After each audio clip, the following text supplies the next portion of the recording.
Fernando Pimentel for BehindTheGloves.com here with Chris, the Nightmare Arreola. Chris, man, boxing is good. Boxing is alive and well. Fans obviously just taking pictures with you. There was a fan fest here. But let's talk about the heavyweight division. You know, 2017, actually the last couple of years has seen a big boom in the heavyweight division. Meaning boxing is again, you know, taking the mainstream, taking it going there. You were a big part of that. You had a lot of big fights. KLITSCHKO, you had the Burns fight, you even had the Wilder fight. You've done a lot of good things in the heavyweight division, man. Just talk to us about how big boxing is right now and how big it is because of the heavyweight division. And I've been saying it for a minute that the heavyweight division has a lot of young heavyweights that are up and coming. The only thing that we had to wait is for the KLITSCHKOs to retire and be done with their shit. Because I knew Joshua was coming, you know, even though we're not hearing much of him, but King. Ortiz? No. King Khan, not that motherfucker. Gypsy King. Oh, Tyson Fury. Tyson Fury. I like that motherfucker. I hope he comes back, man. I'm a big fan of him. He talks a lot of crap. You can back it up. Shows up to Batman and dressed as Batman in press conferences. Exactly, you know. He's a funny guy. At the end of the day, the heavyweight division is in a great place because of the young ones that are coming up, that have been coming up, that have been paying their dues and stuff like that. Just like we just had Dominic Brazil. Dominic Brazil, man. It should be a good fight with him and Molina. I hope piece of shit on Molina. I hate that motherfucker. Yeah, he's got beef with Molina. If you want to check it out, there's a lot of videos about that. I hate that motherfucker. But yeah, that's the main thing that, and PBC's been helping a lot too. Yeah, they pushed Wilder a lot. Pushing Wilder. Gerald Washington, Dominic Brazil's one of them. Exactly. They had you a lot as well. Yeah, me exactly. So that's the main thing that they're pushing. They're pushing the heavyweights in the mainstream on regular TV. No more of looking for them on an obscure channel. Real quick, guys, if you could just scoot over here. There you go. Keep going. Now, with the fights coming up in the heavyweight division, we have Joshua versus Pulev, and we also have Wilder Stavern 2. We have Molina and Brazil, like you stated. Everybody wants to see Wilder versus Joshua. First off, let's talk about the fights that are here, and let's talk about what are your thoughts on Joshua versus Pulev. Joshua better be careful. That's probably the most dangerous fight out of the heavyweights. The favorite to lose is Pulev. Pulev is not known, but he's a very very good fighter. That's gonna be a good fight. Just because Pulev is crafty enough and he's smart enough to give Joshua a tough fight. Now, Wilder versus Stavern. If Stavern throws more punches, he could hurt Wilder. If he throws more punches, he can't do that fucking 10 punches, 15 punches around shit. No, he has to be active and put fire up underneath Wilder's ass, you know. Yeah. But and as far as the Molina one, fuck that guy. I'm telling you, Brazil's gonna steamroll him. If he doesn't, then I will gladly beat his ass again. Brazil's actually had a pretty good knockout this year earlier. Yeah, really yeah. Good. So yeah, exactly. So I can see it happening also because Brazil's a big man, ex-football player, but he's one of the football players that I have seen transfer some great stuff about from his football into boxing. Not like Seth Mitchell? Not like Seth, yeah, that motherfucker, yeah. Can't hold my jock strap. But in all honesty, he takes a good punch, as dumb as it sounds, but it does matter. Yeah, the chin. He can't take a punch. And not only can he take him, he can give a good punch.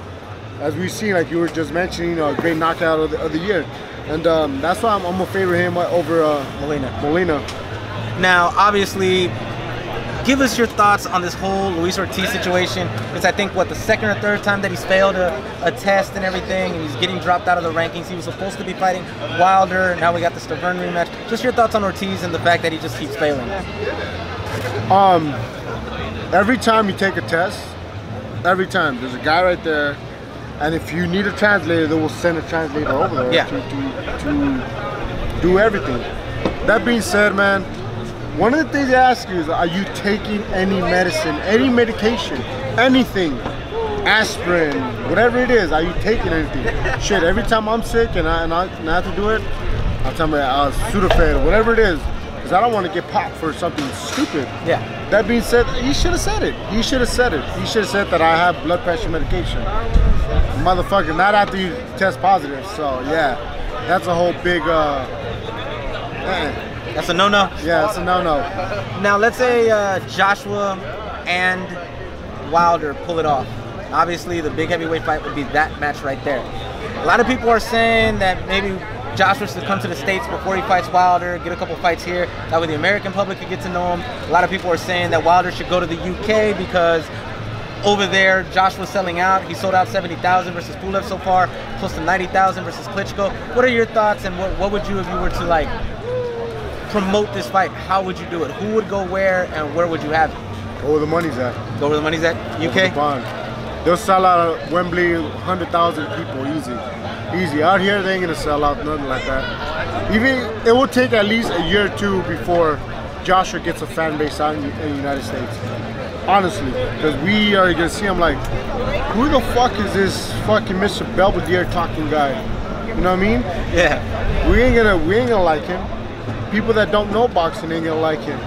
They're like, why is he talking with his, like, we're gonna picture him talking with his finger up in the air, you know what I mean? So the best place for him to fight is up in Europe. Europe, up in the UK? That's where the money's at. And if that happens, I recommend Wilder goes at least 2 to 3 weeks before the fight. Get acclimated with the time and everything. It's an 8-hour time zone difference. So. Yes, it's a big difference, man. It's a big fucking difference. When you're sleeping, that's when you're supposed to be fighting. Yeah. You know what I mean? It's a big fucking difference. Who would you favor in a fight like that? I favor Wilder, and the main reason is because he has a killer instinct. Joshua, too passive. If he hurt you, he ain't gonna finish you. He looks to me like he's too scared to get hit again. Do you think he probably learned a little more after that Klitschko fight? Because we saw what he did in the 5th round, got knocked down in the 6th round, but then came back and ended it in the 11th. Do you think he probably learned trial by fire? Yeah, with that one? Yeah, he learned a lot. What he learned is that he has balls to get back up, and then that's one thing you always gotta learn. You gotta get a gut check, and he has that gut check. That being said, I'm still taking Wilder. You're still taking Wilder, even in the UK and everything. Even the UK. But then again, I'm biased, man. He beat me, so I'm gonna be like, fuck that, he better win. And you even said it earlier, if Brazil don't beat Molina, you'd get back in the ring with Molina. So I would love to fight. What's up with you? You lost the weight. You know what? I'm maintaining. I'm maintaining at like at 260. But I'm fighting probably the end of November, early December. Okay. Main thing right now, I'm just staying in the gym. Right now, I'm gonna probably fight some guy around here, and then, you know, put him in the ring for me in December. But yeah, nothing big, just something to get my juices back going and stuff like that.